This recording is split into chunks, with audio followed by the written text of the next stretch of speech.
अगर अभी संयम दैवी संपदा वो सब निकलती चली जा रही, आसुरी संपदा बढ़ती चली जा रही। गजब की बात है, कोई शौच में बैठा हो और ऐसे दृष्टि पहुंच जाए तो ऐसे नहीं होता। और तुम एकांत में वही देख रहे हो, मलमूत्र के द्वारा। और कौन सा देख रहे हो? देव मंदिर देख रहे हो क्या? क्या देख रहे हो तुम? सोच लघु शंका के ही स्थान तो है। कौन सी बहुत बड़ी बात है? उन्हीं से पैदा हुए हो, उसी द्वार से पैदा हुए हो, और उसी में देखकर विकार युक्त होकर फिर वही मरना चाहते हो, दुर्गति को प्राप्त होना चाहते हो। इसी बात से दुर्दशा हो गई। गंदे बच्चे, गंदा दृश्य, गंदा चिंतन, गंदी क्रियाएं नष्ट। सोडा वाटर, लेमन या ठंडे पेय पदार्थ जो शीशियों में आते हैं, हाँ, ये ब्रह्मचर्य, संयमी, भगवत मार्ग, ये सब चीजें ले भाई।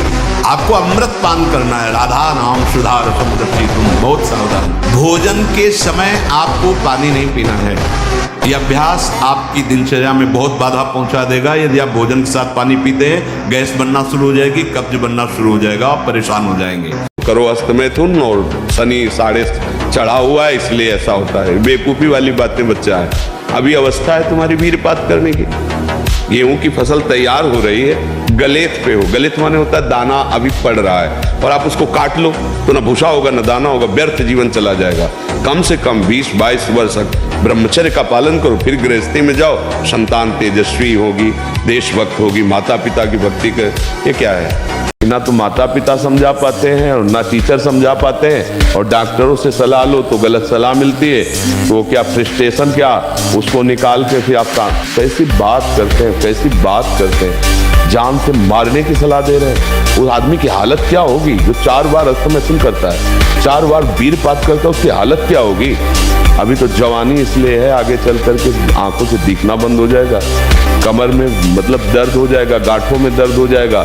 बात मान लो हमारी। कहाँ से सपाटे लगा के आए? पलवल से ही सपाटे लगाते हैं में 51,000 सपाटे। 6 दिन में यात्रा हमारा कंप्लीट हुई है। तो आपसे बहुत मुझे प्रेरणा प्राप्त हुई सपाटे दंड बैठकों के माध्यम से। प्रयागराज महाकुंभ में 2,51,000 सपाटे दंड बैठक, और भगवान राम मंदिर जब उद्घाटन हुआ 1,51,000 सपाटे लगाकर ब्रह्मचर्य चरित्र में कितनी शक्ति है ये दिखाया। 4 बार लगातार राजस्थान बाल केसरी, 13 विश्व रिकॉर्ड, वर्ल्ड स्टेमिना चैंपियनशिप विजेता, सब आपके चरणों में अपने विश्व रिकॉर्ड समर्पित करता हूँ।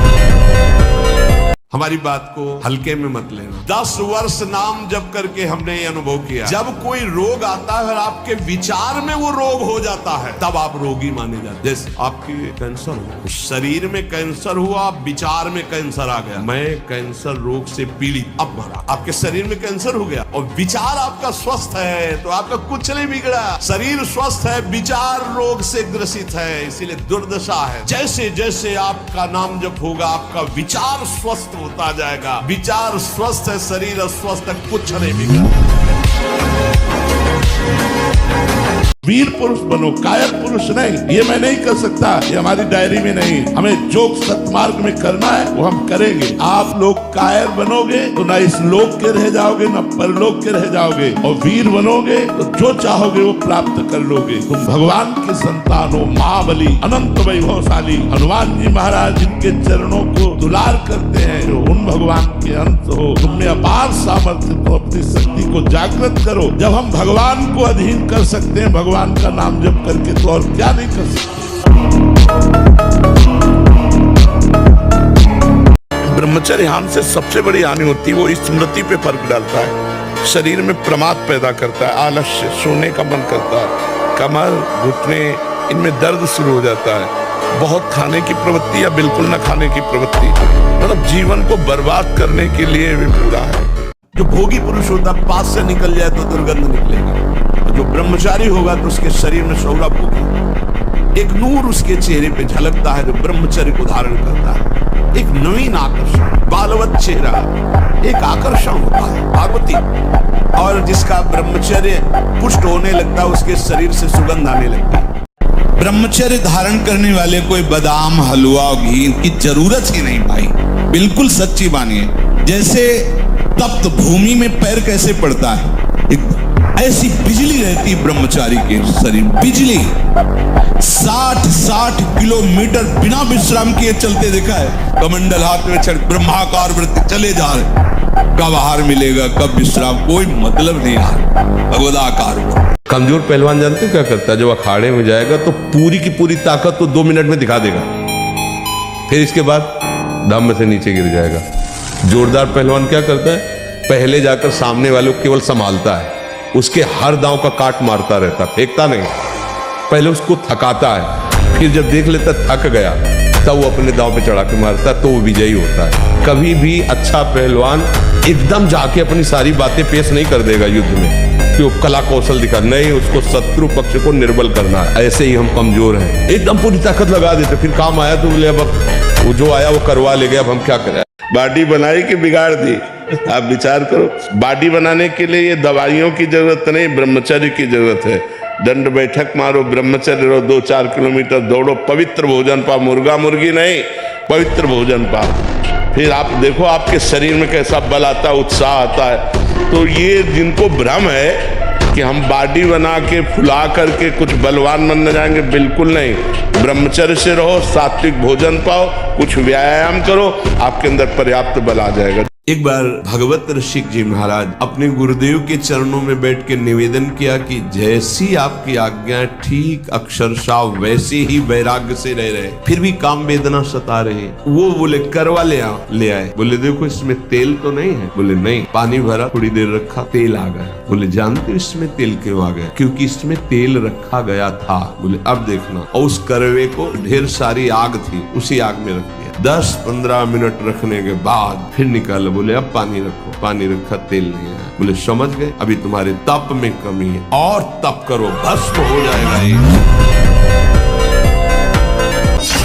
काम कितना बलवान है। जगत में जितने भी स्त्री पुरुष संज्ञा वाले हैं, जो भी चर अचर प्राणी हैं, सब अपनी अपनी मर्यादा भूलकर इस काम के अधीन होकर चेष्टा करने के लिए विवश हो जाते हैं। सिद्धांत है रात्रि में चकवा चकवी नहीं मिलती, लेकिन काम अगर अपने स्वरूप में आकर आक्रमण कर दे तो रात दिन का भेद मिटकर वो कामांध हो जाए। जब ये बाण संधान करता है, योगी तपस्वी ज्ञानी, इनके हृदय में भी योग अंतर ध्यान हो गया और भोग जागृत कर दिया ऐसा महाबलशाली काम। अगर आप 5 वर्ष ब्रह्मचर्य रहे केवल इसलिए कि जो हमारी संतान हो वो बहुत देशभक्त, हरिभक्त, बलवान, विद्वान, ज्ञानवान हो, और आप नियम से दोनों भजन करो, और 5 वर्ष बाद गर्भाधान करके संतान उत्पत्ति के शास्त्र सिद्धांत अगर वो महापुरुष न पैदा हो तो बताना। ये जो लोग कहते हैं ना कि अरे बाबा लोग सब कहते हैं, देख लेना तुम्हारे पुरखा पानी पा जाएंगे, अगर बादाम ज्यादा खाओगे तो लीवर खराब हो जाएगा, देखो कुछ दिन बाद देख लेना। बलवान 2 लीटर मठा और 8 रोटी पाए, बैल की जैसी ताकत। अगर बैल को नाक पकड़ के रोक ले तो वही खड़ा होगा। तो आज ट्रैक्टर से जोती है, कोई मेहनत तो लगनी नहीं है। तो ये शरीर का हम लोग बहुत बुरी तरह से पतन कर रहे हैं। बड़ा कीमती शरीर है, हाँ, इसमें बहुत चेतना की आवश्यकता है। सबसे पहली बात है, हम जब कहते हैं तो कोई समझ नहीं रहा, ब्रह्मचर्य की रक्षा की जाए। ब्रह्मचर्य बहुत बड़ा अमृत तत्व है। ये मूर्खता के कारण लोग इसे ध्यान नहीं देते हैं। एक ने तो कहा कि संसार में भी यही सुख है, तुम भी उसमें भी कह रहे हो कि ऐसा। हम भाई तुम्हें सुखी करने के लिए कह रहे, दुखी करने के लिए तो नहीं कह रहे ना। हम तुम्हारे दुश्मन नहीं है, तुम्हारे मित्र हैं। तुम्हारा मन तुम्हें गलत रास्ता दे सकता है, लेकिन हम तुम्हें गलत रास्ता नहीं दे रहे। तुम सद्गृहस्थ हो तो संयम से चलो। शराबी आदमी नाली में गिरता है तो अपने को समझता है कि ब्रह्मानंद में मगन है, उसे बात करके देखो तो बादशाह वाली बात करेगा। ठीक ऐसे ही मोह मदिरा पान किए हुए हम आकर्षित हो रहे हैं। अविद्या ग्रसित होने के कारण आप इन मांस पेशियों को सुख का केंद्र समझ रहे हैं। बलिहारी है माया, मलमूत्र के द्वारों पर वो भगवान की प्राप्ति का अवसर नष्ट कर देता है। विषयों पर विजय प्राप्त करने की जो हमें बलवृत्ति मिलती है, वो प्रभु की प्राप्ति के लक्ष्य से मिलती है। मलिनता के कारण लाख समझाने पर भी हमारा मन, हमारी इंद्रियां, शरीर सुख में ही स्थित है। जहाँ भोगों में सुख बुद्धि है, पापाचरण को रोका ही नहीं जा सकता। ये जरूर ज्ञान है कि थोड़े दिन का जीवन है, और वो सोचते हैं थोड़े दिन का जीवन है तो मौज मस्ती से, ये मन की गुलामी, ये मस्ती है, इनकी गुलामी से मुक्त हो। फिर देखो मस्ती किसे कहते हैं। देखो ब्रह्म मुहूर्त में उठ के देखो आप 4 बजे उठिए, थोड़ा जल पीजिए, शौच जाइए, फिर इसके बाद कपड़ा पहनिए पवित्र होके और फिर दौड़ लगाइए, दंड बैठक मारिए, थोड़ी देर घंटा आध घंटा नाम जप कीजिए, भगवत ध्यान कीजिए और फिर अपने काम में चले जाइए। देखो आपका चेहरा, आपका जीवन प्रकाश में रहेगा। चाहे वो स्त्री साधक हो या पुरुष साधक, दोनों सावधान। ये रोग एक में ही नहीं होता, ये रोग दोनों शरीरधारियों में होता है। कामोत्तेजना दोनों को आती है। गंदे संग के कारण दोनों साधक गंदी आचरण कर बैठते हो, दोनों इस रोग से पीड़ित होते। पुरुष तो इस रोग को प्रकट कर देता है, माताएं बहनें इस रोग को प्रकाशित नहीं कर पाती, लेकिन पीड़ित होती है इस रोग से। यदि सावधान उपासक न चले तो चाहे स्त्री शरीर हो चाहे पुरुष शरीर हो, उसको कष्ट होता है। अनंत जन्मों से माया हमें रौंदती रही है, वो कैसे बर्दाश्त करेगी? ये हमको चरणों से रौंद के निकल जाए, ऐसा कैसे हो सकता है? तो वो प्रियजनों के बुद्धि में भेजती है, यहाँ से तीर काम करेगा, यहाँ से काम करेगा। फिर जब देखती ऐसा नहीं तो इंद्रिय द्वारों पे उसी के दैवी शक्तियां जागृत कर देती, अब आकर्षित करो। पर मंत्र जाप नाम के प्रभाव से फिर भी नहीं, तो सिद्धियों को भेजती, तू आकर्षित कर, आखिरी पॉइंट। लेकिन गुरु कृपा पात्र जब उसको, तो फिर परम विद्या स्वरूप ज्ञान विज्ञान संपन्न वो भगवत चरणारविंद का साक्षात्कार।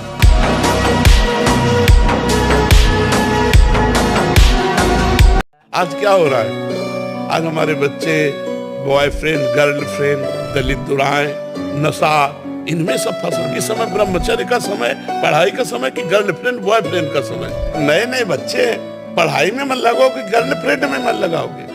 अरे जब दुल्हन आ जाए तो खूब मन लगाओ, नौकरी करो, और दुल्हन लड़का बच्चा हो, गृहस्थी में तो सब है ही है, तो थोड़ा 20-25 तक तो थोड़ा अच्छे बन जाओ, इसके बाद गृहस्थी में चले जाना, क्या परेशानी? अब अभी 13-14 के हैं, 18-15 के हैं, गर्लफ्रेंड बोले 2 गर्लफ्रेंड बोले 3 गर्लफ्रेंड। हम कहते हैं दोस्ती करना पाप नहीं है, कोई भी किसी से भी दोस्ती करो, लेकिन दोस्ती गंदगी करना पाप है, बेविचार करना पाप है। ये क्यों करते हो? अगर आपको दोस्ती पक्की तो आजीवन निर्वाह करो, माता पिता का आशीर्वाद लो, देवताओं का अर्चन बंधन करो, ब्याह करो, एक साथ रहो, कोई बात नहीं, आजीवन रहो। ये क्या है, इससे बेविचार, उससे बेविचार, उससे बेविचार, तो किसी का शासन नहीं होता, इसीलिए मनमानी आचरण होते। मान लो इन महापुरुषों की बात, नहीं पछताओगे। ये ऐसा दलदल है, इस दलदल में प्रथम बार जब से उतरे आज तक नहीं निकल पाए, धसता ही चला गया जो इस काम भोग रूपी दलदल में गिरा। जो शरीराकर्षण, इससे बचो, नष्ट हो जाओगे। तुम्हारे जीवनी शक्ति एक सीमित है, अभी यौवन अवस्था है, नष्ट कर लो, फिर किसी काम के नहीं रहोगे। ना भगवत चिंतन ना शरीर चिंतन का रह जाएगा, केवल शोक चिंतन, चिंता, भय और केवल नाना प्रकार की भयावह कल्पनाएं। बस ब्रह्मचर्य ऐसा कैसे हो सकता है? बल है ना, अध्यात्म बल, शारीरिक बल की बात नहीं कहते। ऐसा कैसे हो सकता है? यदि एक बार ऐसा हुआ तो 1000 बार मैं प्रयास करूंगा और इस पर विजय। वो मतलब जिद्दी स्वभाव, एक निष्ठा उसी से आती है, उसी से। ये जो संत महात्मा बड़े बड़े कष्टों को रौंद करके, वो मेन पावर। यदि आप परास्त हो रहे हो तो किसी और से भी प्यार करते हो। यदि आप केवल मेरे कृष्ण प्यारे से प्यार करोगे तो किसी की सामर्थ्य नहीं कि परास्त कर सके। निश्चित निश्चित निश्चित ये अनुभव की बात। इसीलिए ब्रह्मा जी ने कहा कि जो अपने ज्ञान बल से ऊंचाई पर चढ़े, हमने उनको भ्रष्ट होते देखा है, लेकिन जिसने हे नंदन नंदन आपके चरणों का आश्रय ले लिया, बड़ी बड़ी ऊंचाइयों को हंसते हुए पार कर गए। पूर्ण दृढ़ निष्ठा रखो। यदि थोड़ा भी प्रभु का रस मिल जाए तो समीप सुंदरी से सुंदरी शरीरधारी स्त्री हो, आपका मन नहीं चलेगा, क्योंकि मन जो भोगता है वो तो प्रभु के चरणों में लग गया। अब कैसे फिसले?